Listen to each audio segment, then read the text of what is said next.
Now let's bring you economic impact analysis of this particular report. If you are watching, you know indeed that what is really taking a chunk of your salaries if you stay in Accra. We have an economic strategist to help us delve into this issue, Dr. Jerry Mumford. Good evening, and we're glad that you could join us tonight on Newsnight.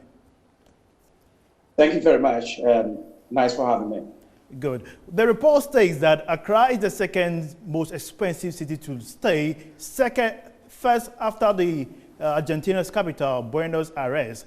What is your assessment of this report? The assessment of my report is quite unfortunate because most importantly, we always do consider that when a country or a city becomes much more expensive, it should better be driving a lot of economic factors. Unfortunately, the situation that we have here is much more different than what we know. Averagely, when you look at the expert analysis or expert survey, it turned out to point out that in Accra, an average of 4 family would need not less than 13,304 to Ghanaian cedis to be able to live or survive. And a single family or a single person would need not less than 6,673 to be able to survive in Accra.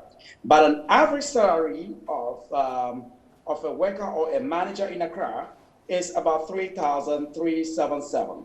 That is to tell you that Accra people will be earning far less than the cost of living. And this is also attributable to the fact that prices of other factors rises much more faster than the wages and salary. For example, the cost of commuting, cost of transportation within Accra to work is much more expensive because of cost of fuel. It kept doubling up day in, day out. Cost of products like the cement, prices are also going up, so on and so forth. I think that this is a critical point in time that the government may have to intervene, and the best way to intervene would be what we call a counter-cyclical response. The reason being that this has a high potential to cause what we call demand shock.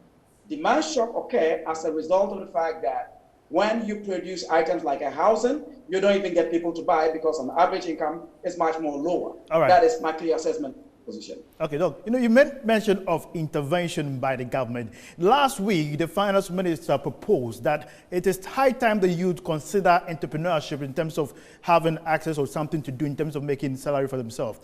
This report also stated that Accra is the most expensive place to access loans.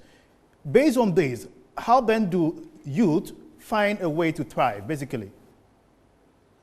The most important thing that we could look at would certainly be the policy dimension, the policy of the government, because I kept on saying that the banks that we have basically are running with runnable deposits. It's deposit of people that the banks are running with.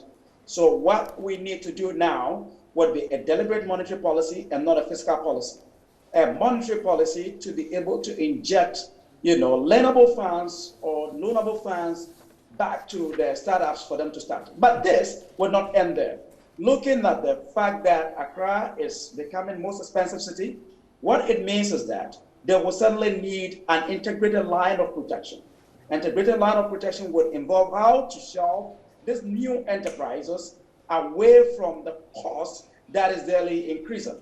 And the second aspect of it is that they will need subsidies. If there's no subsidies, there is no way you could tell people to go into entrepreneurship and at the end of the day, they will be successful. It will not work. All right. So on the policy, I would encourage government to look at the review of their monetary policy and then try to be able to allow transmission of